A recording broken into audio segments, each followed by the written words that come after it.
લો આ મૂઠિયા આ નવા મહિનાનો વઘાર સરસ મજાનો આપી દીધો છે. લો સાહેબ જોઈ લો, તમે મિક્સ કરી દો બરાબર છે કે નહીં હંસામાનું. તો આવું સરસ રસોડું બનાવવું ને સાહેબ, તો એ મારા છોટું ગણપતિ મહારાજ છે ને એ હમણાં લાડવા ઠપકારવા વયા જાય. કાલે ગોતવા ગઈ હતી એક જગ્યાએ જોયા મેં બરાબરના ખાઈ મજાના મસ્ત મજાની ફાંદી વધારી દીધી. અને સરસ મજાના છે આપણે આલગોતર આચાર્ય સાહેબ કહેવાય. એટલે એ કે નવું મેનુ શું છે મને જોવા દો, કે આપણે ઉપરથી તો આવ્યું છે પણ તમે અહીંયા કેવું બનાવો છો, એટલે એની ફરજમાં આવ્યું. એટલે એ નવું મેનુ જોવા આવ્યા છે, પણ ચેક કર્યું પણ હવે એ જેવો જવાબ આપે એવો મને. કેમ થયું સાહેબ? હા શાક નાખ્યું ને એ જ ને. આ છોકરાને આવું રસાદાર થોડુંક હોય ને તો ખાવાની મજા પડે છે. એટલે મેં એવું બનાવ્યું, છોકરાની મુલાકાત કરીને જ રસોડું બનાવવું સાહેબ. બરાબર છે.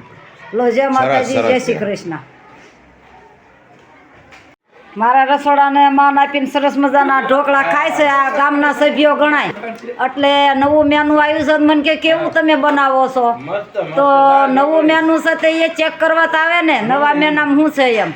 તો મેં કીધું ઢોકળા છે તો આવી જાવ, ચેક જ કરી લો. તો પ્રેમથી મને આવકારી અને મારા રસોડાને માન આપી અને તો સરસ મજાના જમે છે. તો ભાગે મારા રસોડાના પણ વાતમાં એમ છે કે મારા છોટું 2-4 દી ગાયબ થઈ ગયા હતા. છોટું એટલે ગણપતિ મહારાજ. તે કાલે ગોતી આવી, મેં કહ્યું 5 દી ભલે રોકાતા વાયે પોગી ગયા લાડવા ખાવા.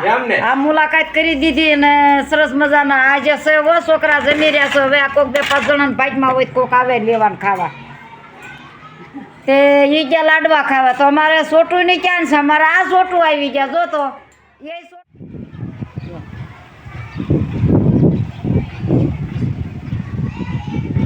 અમારી નિશાળમાં તો એક અનશિક્ષક હોત છે અને 1 થી 8 ધોરણમાં સંગીતમાં છે સરસ મજાના. તો એનો ફરજ બજાવી રહ્યા છે સારી. સંગીત તો વગાડવું હોય તો વગાડે, છોકરા ગાતા હોય તો તેથી માસ્તર સરસ ફાવે છે એને. તો સરસ મજાના સાહેબ બેઠા છે તે છોકરાને દોરીને આમ ક્યાંક જાતા બહાર જેવું. તે મેં કીધું એટલે જો તો ખરા આપણી નિશાળમાં આ તો કોઈ કહેતું નથી.